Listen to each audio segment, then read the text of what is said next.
Dear students, welcome to the e-lecture of Product and Brand Management, Unit 1st, Module 1st.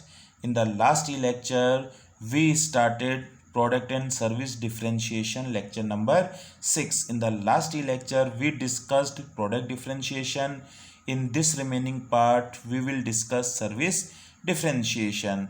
तो product differentiation का क्या मतलब था? अपने प्रोडक्ट को कंपटीटर के प्रोडक्ट से डिफरेंशिएट करना, अलग से इमेज क्रिएट करना है। प्रोडक्ट डिफरेंशिएशन के टाइप्स कौन कौन से थे? Vertical differentiation and horizontal differentiation.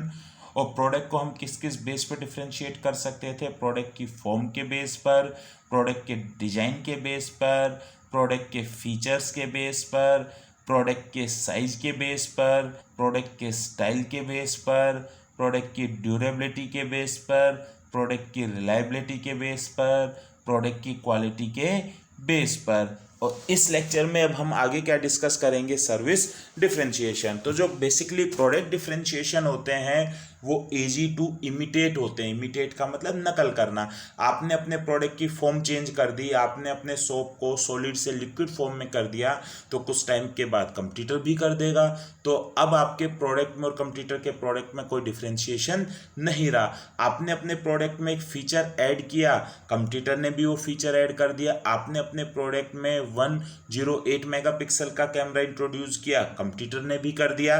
तो अब आपके प्रोडक्ट में और कंपटीटर के प्रोडक्ट में कोई डिफरेंशिएशन नहीं रहा। आपने अपने प्रोडक्ट का डिजाइन चेंज कर दिया, कंपटीटर ने भी अपने प्रोडक्ट का डिजाइन चेंज कर दिया। तो अब आपके प्रोडक्ट में और कंपटीटर के प्रोडक्ट में कोई डिफरेंशिएशन नहीं रहा। आपने अपने प्रोडक्ट के साइज को डिक्रीज या इंक्रीज कर दिया, तो कंपटीटर ने भी अपने प्रोडक्ट के साइज को डिक्रीज या इंक्रीज कर दिया। तो अब कोई डिफरेंशिएशन नहीं रहा। आपने अपने प्रोडक्ट में 25,000 आवर्स लेंस का है टाइम दिया, क्वालिटी इंप्रूव की, कंपटीटर ने भी क्वालिटी इंप्रूव कर दी। तो अब कोई डिफरेंशिएशन नहीं रहा। आपने ड्यूरेबिलिटी के बेस पर किया, तो कंपटीटर ने भी ड्यूरेबिलिटी दे दी।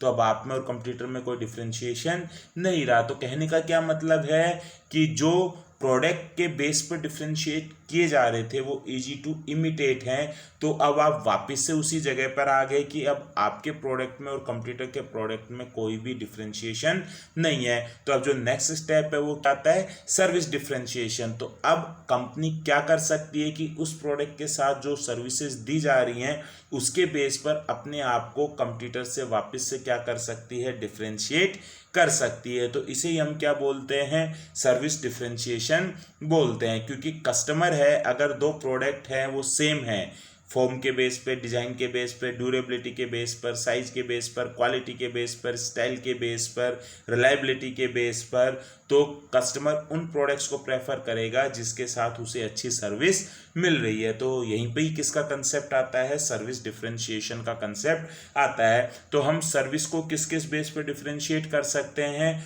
ऑर्डरिंग ईज के बेस पर, इंस्टॉलेशन के बेस पर, कस्टमर्स को ट्रेनिंग देने के बेस पर, कस्टमर को कंसल्टिंग देने के बेस पर, मेंटेनेंस एंड रिपेयर के बेस पर, और डिलीवरी के बेस पर। तो फर्स्ट क्या है?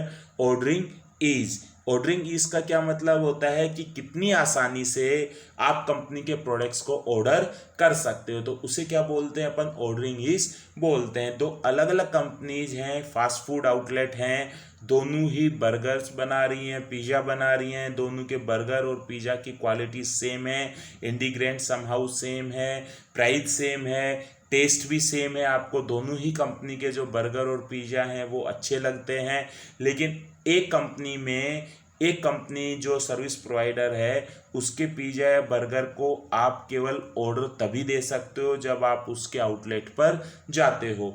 दूसरी कंपनी है, उसने आपको टोल फ्री नंबर भी दिया हुआ है, आप उस टोल फ्री नंबर पर घर बैठे बैठे ऑर्डर दे सकते हो और आपको वो घर पर ही प्रोडक्ट डिलीवर हो जाएगा।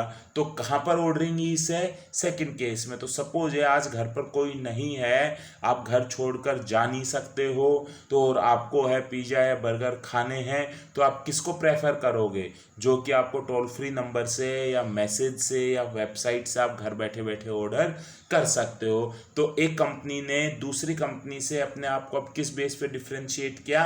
ऑर्डरिंग ईज के बेस पर डिफरेंशिएट किया। जैसे Amazon.com है, उसने बाकी के जो रिटेलर्स थे उनसे अपने आप को किस बेस पर डिफरेंशिएट किया, ऑर्डरिंग ईज के बेस पर, कि आप वेबसाइट से घर बैठे बैठे प्रोडक्ट्स का क्या दे सकते हो, ऑर्डर दे सकते हो। सेकंड क्या है, डिलीवरी।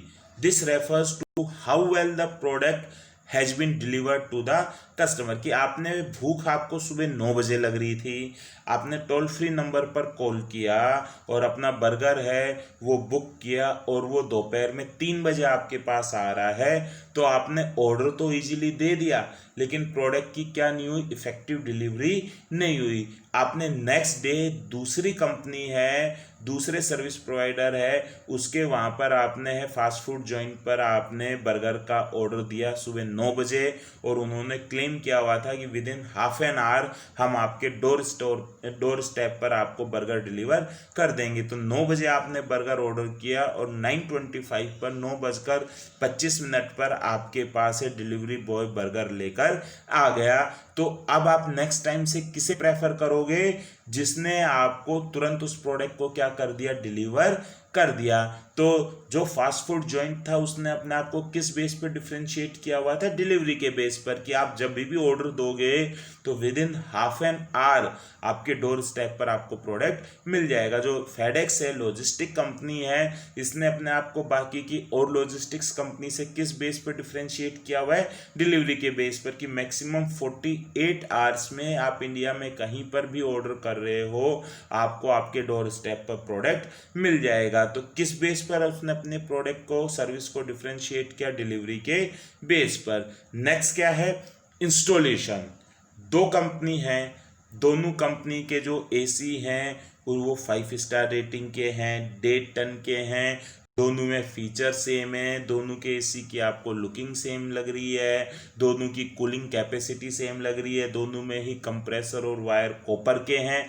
तो प्रोडक्ट में तो कोई डिफरेंशिएशन हो नहीं रहा है, लेकिन एक कंपनी कह रही है कि हम आपको एसी देंगे, इसके अलावा इंस्टॉलेशन के अलग से चार्जेज होंगे, आपको 1000 रुपीज़ इंस्टॉलेशन के चार्जेस देने पड़ेंगे। दूसरी कंपनी है वो एसी परचेजिंग के साथ साथ आपको इंस्टॉलेशन फ्री ऑफ कॉस्ट दे रही है, कि हम आपको इंस्टॉल कर देंगे, उसका कोई अलग से चार्ज नहीं लेंगे। तो जो इंस्टॉलेशन फ्री ऑफ कॉस्ट कर दे रही है, तो चांसेस है उस कंपनी के एसी से ज़्यादा बिकेंगे जो कि इंस्टॉलेशन के अलग से चार्जेस ले रही है। तो किस बेस पर डिफरेंशिएट किया हुआ है, इंस्टॉलेशन के बेस पर। दो कंपनी है, दोनों ही डीटीएच प्रोवाइड करा रही है, direct to home setup box, लेकिन एक कंपनी कह रही है कि भाई हम आपको सेटअप बॉक्स दे देंगे, इसकी डिश यानी कि छतरी दे देंगे, अब आप खुद अपने लेवल पर इसको इंस्टॉल कराओ। दूसरी कंपनी है, अगर आप उससे डीटीएच परचेज करते हो तो वो मैकेनिक को भेज रही है और आपके घर पर जहां आप चाह रहे हो वहां पर डीटीएच है वो इंस्टॉल कर रही है, उसकी जो डिश है उसको छत पर इंस्टॉल कर रही है। तो आप किसे प्रेफर करोगे, जो आपको इंस्टॉलेशन सर्विस प्रोवाइड करा रहा है। तो यहाँ पे प्रोडक्ट में कोई डिफरेंशिएशन नहीं है, पैक सेम है, वही सेम एचडी चैनल्स मिल रहे हैं, उनके जो एचडी चैनल्स की प्राइजेज है वो भी सेम है, क्लियरिटी भी एचडी में सेम आ रही है, नेटवर्क इशू, कवरेज इशू का भी, सिग्नल्स का भी कोई इशू नहीं है, लेकिन एक इंस्टॉलेशन दे रहा है, दूसरा इंस्टॉलेशन नहीं दे रहा है। तो हम उसे प्रेफर करेंगे जो कि इंस्टॉलेशन दे रहा है। नेक्स्ट क्या है, कस्टमर ट्रेनिंग। दो कंपनी हैं, दोनों कंपनी ही माइक्रो ओवन बना रही है, दोनों कंपनी के ही माइक्रो ओवंस के फीचर सेम हैं, क्वालिटी सेम है, उसमें आपको कहीं कोई डिफरेंशिएशन नहीं मिल रहा। लेकिन क्योंकि आपने आज से पहले कभी माइक्रो ओवन यूज़ नहीं किया, ये तो एक कंपनी कह रही है कि अगर आप हमसे माइक्रो ओवन परचेज करोगे तो हम टोटल 10 कस्टमर ट्रेनिंग क्लासेस लगाएंगे, हम आपको इन्फॉर्म कर देंगे और आपको उस ट्रेनिंग क्लासेस के थ्रू माइक्रो ओवन कैसे यूज़ करते हैं और माइक्रो ओवन के थ्रू डिशेज कैसे बनाते हैं वो हम आपको बताएंगे। और जो दूसरी कंपनी है वो केवल माइक्रो ओवन सेल कर रही है। वो कह रही है कि माइक्रो ओवन सेल करने के बाद हमें नहीं पता कि आप इसको यूज़ कर पाते हो या नहीं कर पाते हो, हम उसकी कोई आपको एडिशनल ट्रेनिंग नहीं देते हैं, नहीं देंगे। तो कस्टमर किसको प्रेफर करेगा? जहाँ पर उसको माइक्रो ओवन परचेज करने के बाद ओवन कैसे यूज किया जाता है इसकी क्या मिल रही है, ट्रेनिंग क्लास भी मिल रही है। नेक्स्ट क्या है? Financial arrangement. दो कंपनी है, दोनों ही कंपनी 4 व्हीलर कार बना रही हैं, दोनों ही कंपनी की कार की प्राइस सेम है, फीचर सेम है, इंटीरियर भी आपको दोनों का ही अच्छा लग रहा है, एक्सटीरियर भी दोनों का अच्छा लग रहा है।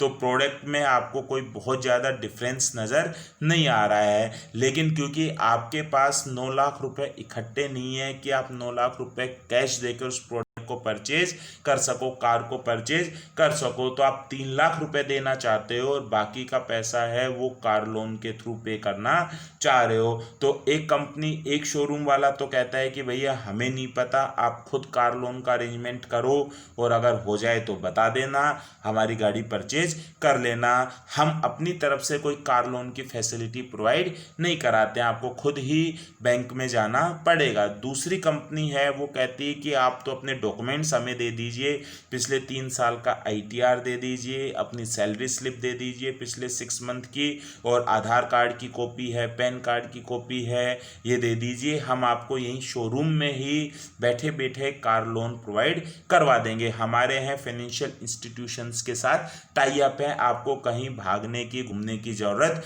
नहीं है। तो हम बाय डिफ़ॉल्ट उस कंपनी की कार परचेज करेंगे जो कि हमें फाइनेंशियल अरेंजमेंट कराकर दे रही है। तो फाइनेंशियल अरेंजमेंट किस में आ गया? बेसिक सर्विस में आ गया। तो कंपनी किसके बेस पर अपने आप को डिफरेंशिएट कर रही है? सर्विस के बेस पर डिफरेंशिएट कर रही है। और लास्ट क्या है? Maintenance and repair. It describes the service program for helping customers keep purchasing products in good working condition and important consideration for many products. आपने for example x-ray machine purchase की है, तो एक्सरे मशीन की आपको maintenance और repair नहीं आती, तो एक कंपनी ने कहा है कि भाई हम आपको एक्सरे मशीन दे देंगे, इंस्टॉल कर देंगे, लेकिन उसके बाद कोई भी इसकी मेंटेनेंस और रिपेयर नहीं है। अगर मशीन ख़राब हो जाती है तो अगर हमारा इंजीनियर आता है तो आपको उसका पेमेंट करना पड़ेगा। दूसरी कंपनी कह रही है कि हम आपको इंस्टॉल भी करेंगे और उसके बाद 3 साल तक इसकी मेंटेनेंस और रिपेयर भी करेंगे, कोई पार्ट ख़राब हो जाता है तो हम चेंज भी करेंगे, और हर 6 महीने में कंपनी से इंजीनियर आएगा, वो इस पूरे मशीन को मेंटेन करेगा, कहीं उसमें कमी बत्ती हुई तो वो उसको सही करेगा। तो आप किसे प्रेफर करोगे? जो कि मेंटेनेंस एंड रिपेयर फैसिलिटी दे रहा है। जैसे कि फॉर एग्जांपल कोई कॉलेज है, उसने यूपीएस प्रोवाइडर से यूपीएस लगवाया हुआ है। यूपीएस बेसिकली क्या होते हैं कि जब पावर चली जाती है, सप्लाई ऑफ हो जाती है, तो कंप्यूटर एकदम से ऑफ नहीं होते, तो यूपीएस से क्या ले लेते हैं? अपना बैकअप ले लेते हैं। तो यूपीएस की मेंटेनेंस चाहिए, तो आपने एक कंपनी से यूपीएस लगवाए तो उसने कहा कि हम तो यूपीएस लगा देंगे लेकिन इसकी कोई मेंटेनेंस नहीं कर देंगे। दूसरी कंपनी ने कहा कि हम आपको यूपीएस इंस्टॉल भी कर देंगे, कंप्यूटर से कनेक्ट भी कर देंगे, और हर 6 महीने में कंपनी से रिप्रेजेंटेटिव आएगा, वो इन यूपीएस की मेंटेनेंस करेगा। तो इनिशियल 2 ईयर्स तक हम आपको मेंटेनेंस फ्री ऑफ कॉस्ट देंगे और उसके बाद हम आपसे नॉमिनल चार्जेस लेंगे। तो आप किसे प्रेफर करोगे? जो आपको पहले 2 साल मेंटेनेंस है वो फ्री ऑफ कॉस्ट प्रोवाइड करा रहा है और उसके बाद भी नॉमिनल चार्जेस पर अवेलेबल करा रहा है। तो कंपनी ने अपने आप को अब किसके बेस पर डिफरेंशिएट किया? सर्विसेज के बेस पर डिफरेंशिएट किया। तो सर्विस के बेस पर कंपनी अपने आप को कंपटीटर से कैसे कैसे डिफरेंशिएट कर सकती है? ऑर्डरिंग ईज के बेस पर, डिलीवरी के बेस पर, इंस्टॉलेशन के बेस पर, कस्टमर ट्रेनिंग के बेस पर, फाइनेंशियल अरेंजमेंट के बेस पर, और मेंटेनेंस एंड रिपेयर के बेस पर। इसी के साथ ही आपका ये टॉपिक था प्रोडक्ट एंड सर्विस डिफरेंशिएशन, जो कि यूनिट फर्स्ट में है, कंप्लीट हो गया। Thank you very much.